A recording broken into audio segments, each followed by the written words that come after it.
A new report shows the impact land banks are having on Michigan communities. It finds they've handled more than 159,000 properties, or 1 in every 20 across the state.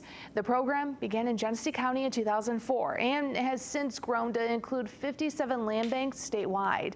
The data, which spans from 2004 to 2023, shows the state has been able to address vacancy issues and blight within communities. Through research, they found that the vacancies were reduced by 27% statewide.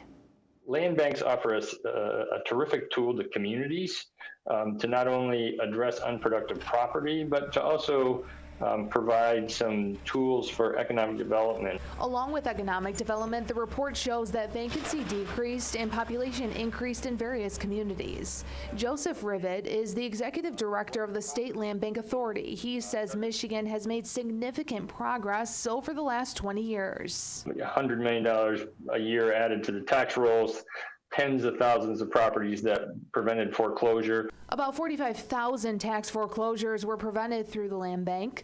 Prior to its formation, communities didn't have many options when it came to repurposing abandoned tax foreclosed properties.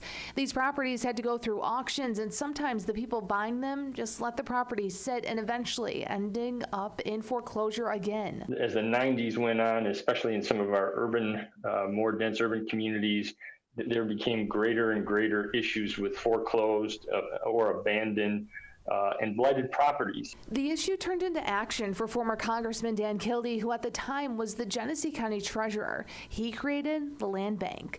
Rivet explains what has really escalated this program and helped address vacancies was money during the pandemic. We received about $150 million in blight elimination dollars, half federal, half from the state itself.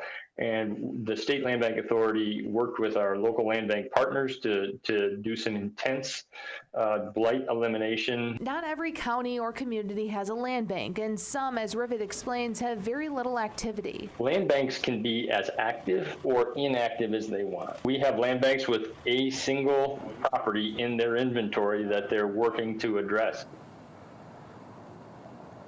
While addressing vacancy and blight have been the focus since the land bank program's inception, Rivet tells me that he believes the next iteration will focus on building new attainable and affordable homes, something the Genesee County Land Bank has just launched. We'll have the full report on our website, Mid-MichiganNow.com, if you'd like to take a look.